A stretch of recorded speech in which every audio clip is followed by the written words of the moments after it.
right, Erica, thank you.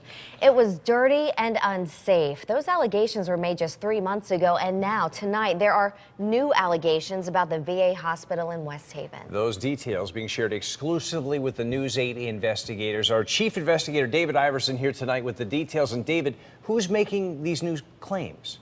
Darren, tonight it's hospital staff and patients who came to us to speak out what they call hazards in the hospital. For years, Army veteran Keith Delahanty has lived in this wheelchair.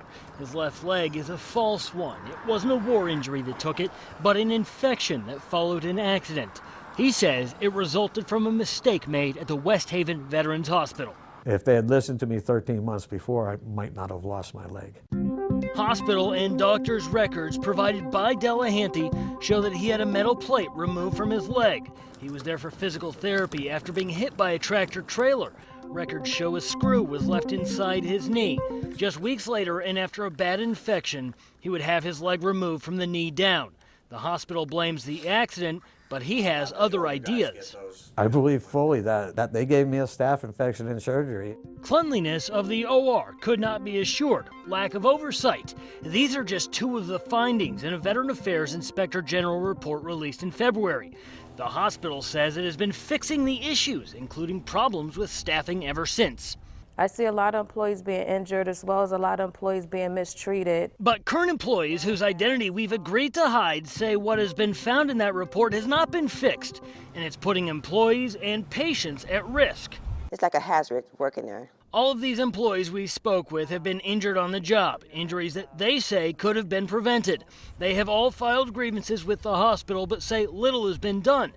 Employees say it's not them but a culture at the VA that starts with management. Rules are simply not followed. They're not followed at all. They're violated mostly.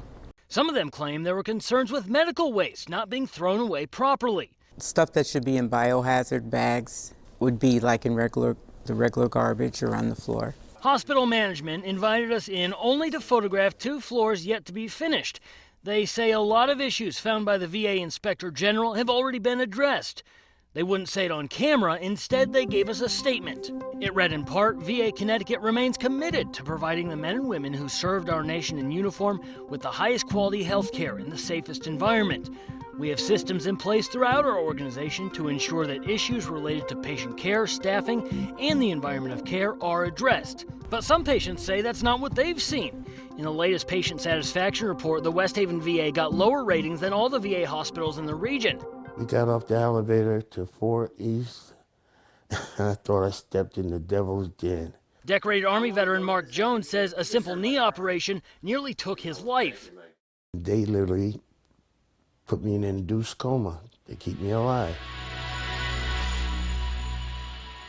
for a knee operation.